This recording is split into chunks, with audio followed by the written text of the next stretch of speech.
Hi, my name is Patrick Dois, and the video you're about to watch is taken from the DevOps Days Austin 2022 event.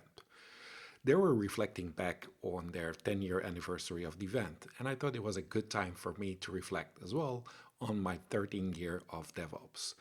Already given 130 presentations, and you can watch many of them on this YouTube channel. I was lucky that this video got recorded.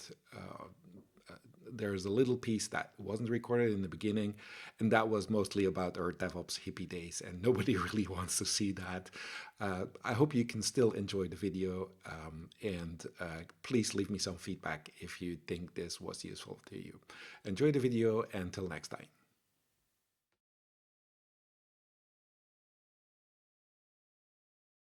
Kind of people moving this ahead.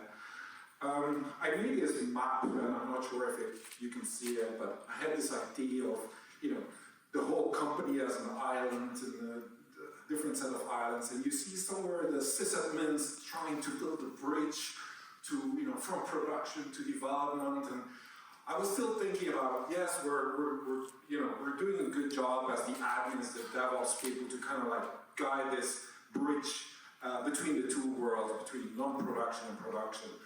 And I think, this kind of mental model many have, this is the bridge between the two worlds on DevOps. I came from the agile side, so I was less about the cloud. Belgium is a small country, so we don't do this big scaling thing like you do in the US. But I started applying more and more of these practices, even if it was like for 5 machines. I automated the stuff, but I was fascinated about people really like hammering on the tool set. So don't get me wrong, I had my fair share of tools and playing around with the stuff, but it was really something that struck to me, building those tools. And those were kind of the explosion years of a whole set of tools that kind of emerged, probably similar to what you've seen now in recent years of Kubernetes. But yeah, this slide comes from a book, Women, Fire, and Dangerous Things. And it's kind of like all the things that don't belong together in one sentence that should be there. But more and more, I even did my own contribution, giving a shout out to myself. It's weird, but I built like a project called Vivi, and this was a predecessor to some of you might know Packer. And then I made the wrong decision when Mitchell asked me, "Do you want to like start a company together?" I was like, "No, I'm bored. Like I've seen it. Like I'm not going to do this." So one of those bad inflection points. But the tool was interesting. Agile was still my vibe, kind of collaborating with the teams and working from there. So in 2012, I kind of started to like structure the thinking. What was really going on? Well, because before it was like, hippie, happy together, we're doing this stuff, kumbaya, as Damon Edwards would say. But this was the first model I had probably in my head. So moving things to production, area one, getting kind of extend the operations feedback to the project. So that's the first cycle. And then I had a third one, which more like the project knowledge. So not just the technology, but kind of impact on how you do things and not just what you do. And then giving the feedback and the operation knowledge inside of the project. So how can we do these things better in the project to do a better job at operating stuff. We presented this at yet another Velocity conference in London. I think maybe this was the inspiration for Gene Kim to create like the 3 ways, but he simplified it way. This is like the nerdy version probably of this. I also worked at that time in a company where it was already like, I shouldn't mention the word DevOps because it might give the wrong impression from being the kumbaya person and not being the tech person. So, it was already like at that time, there was some discussion about that. I came here, and it's funny, everybody wants to hear the future of you, like what's next, and I keep saying it was an accident in 2009, so how can I know? And I always make the bad decisions on what's going to be next. But hey, it's good. I might just take a crystal ball. And at that time, I made this map, and I kind of explain that DevOps, even at that time, we were saying, is it past? Is it past? 2013.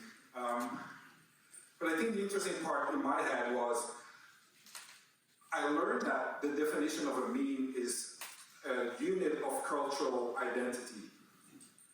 And so whatever happens to DevOps, it doesn't matter.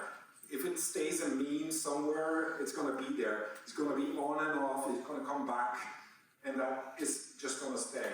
For me, it was really rewarding to see, the growth from somewhere in the middle of this area to, all the way, like the Obama elections had a DevOps team. Like, whoa! From me being tiny Belgium, kind of this was an achievement. Like, what happened in this world? It wasn't my achievement, but it was kind of happening around the world. So every company was actually asking, like, you want to come for work for us? You want to come work for us? And I was like, well, I've kind of seen this DevOps thing. I feel a fraud talking about DevOps and never really have done my own company. So I joined actually a startup, and you can tell by the slide, it's, the startup is completely different. You come in day one, they're just doing git checkouts on the service of production, and this was for a primetime TV, no downtime, all the things. And it took me about 2 years to get this cycle going with 5 people I trusted. I worked daily up to a level. So I realized this was really, really hard. And then the complexity got even different. We were doing a lot of mobile stuff, and we were like, oh, go faster, do it in real time. Deploy during the episode of the show, and then the App Store. So I learned that there's these dependencies that even when you try to do your best, you're blocked by other parties. And this kind of led me to this other model. So up until now, I was focused like, okay, Agile, Kumbaya, servers, managing itself. I learned there actually is another dimension. You're working with suppliers, you're working with a cloud vendor, you're working with a SaaS provider, and you're building your service, but you're depending on that. And now it's, there's a lot of dependencies. Your Kubernetes stack, your Node.js dependencies, and everything's becoming that dependency. And I think we haven't really figured out how to deal well with suppliers. Because it's all too easy to say work together in your own company, but you have no control of what's happening out there. So that was kind of an aha moment for me that, if you want to work well with suppliers, you need to be friendly with them, you need to talk to them, you need to understand their tech, you need to kind of work with their parts as well. At that time, it was kind of probably dismissed, and people looked at serverless is cool, serverless is cool. Let me tell you, we wanted serverless, and then Amazon said, you're not a good use case for serverless, so we're not going to give you 10,000 concurrent users because it's not economically scalable. Okay, there's the dream, there's the reality, all fine. And then this book, Gene has been interviewing me for a while to write this book. I wrote nothing myself. They did all the writing. It took me 2 years to actually read it. But it's okay, right? I guess what happened here in the community, Gene had a good knack to bring this into the enterprise. And this kind of got the acceptance. And for me, it was funny, companies that in Belgium that were now asking me, do you want to do this DevOps thing, that had been advocating for many years. They're like, okay, now you're asking me, I was there when you needed it, and okay. But it's good. Like, the acceptance is good. You don't need to defend it anymore. You can just point to a book, whether you agree or not, but at least there's something that you can refer to. Then 2009, maybe I skipped a few years there. I made this slide, and I was still working at that startup. And you would think like, I would know kind of how to do DevOps, collaborate with a small team, collaborate with all the suppliers and do all this. But as kind of a aha moment was, well, you need to be working well with HR, because in a startup, hiring is one of the hard things. But also with legal, you need to work with those people. And there's so many other facets in a business that make you a success that I think it's right to put DevOps in the right perspective, and that we're not the savior of a company. So if people say, we're going to do a digital transformation and DevOps is kind of the savior, it's just, you know, what goes on in the other parts? Are they collaborating? And the insight is that if your bottleneck is not in your IT, again, you have no authority to kind of deal with the problem. So if they're not hiring the correct people, that is outside. But it's part of doing good DevOps. It's part of reaching out to the salespeople, to the marketing people, that the tone is correct, that you're hiring the right people, and that is kind of expanding the view on what does a DevOps person do, and not per se what you do in the tech part only.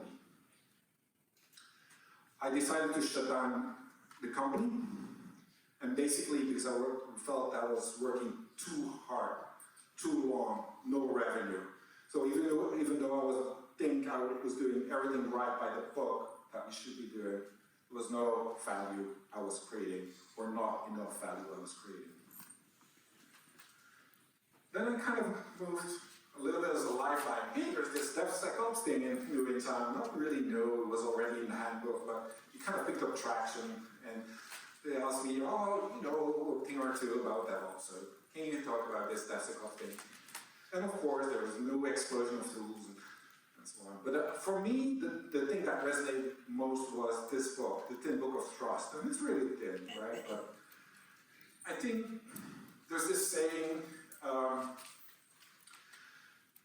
trust comes on foot and leaps on a horse, I think is the translation you would do here. It takes a lot of time to build up the trust. And the four facets, sincerity, reliability, competence, and care, there's a lot of focus on competence. You know, can you do it well? What is your technical competence? But there isn't enough to build a trust across a team, across a supplier, across, you know, another part of the company.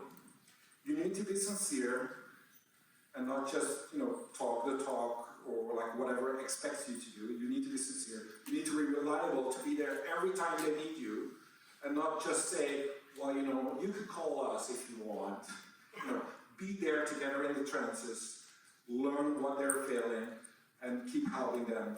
And all the other things, you can do whatever you want. If you don't care about them, you have no empathy about them, you can just dismiss all the other parts. So for me, this was kind of trust building is basically what we're doing. We're not realizing this to the full potential because we're so focused on competence and tech. But I think that was the important part. So finally, after so many years, because people have been asking for a DevOps definition from day one, I always dismissed it like, who needs a definition?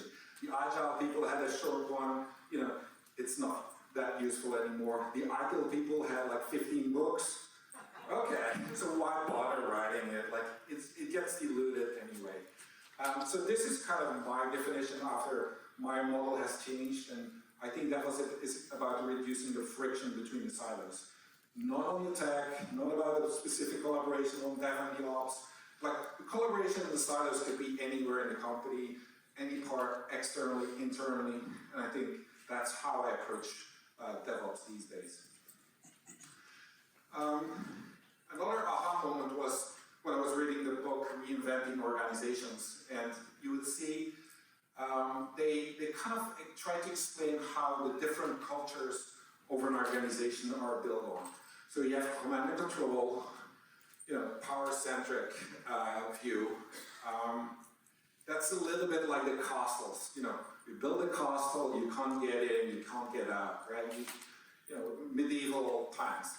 Then there's hierarchy, and I think automation, that's a little bit like the, you know, I don't know the English term, but kind of like the factories and kind of emerging into the field. You know, we moved on and we're doing this.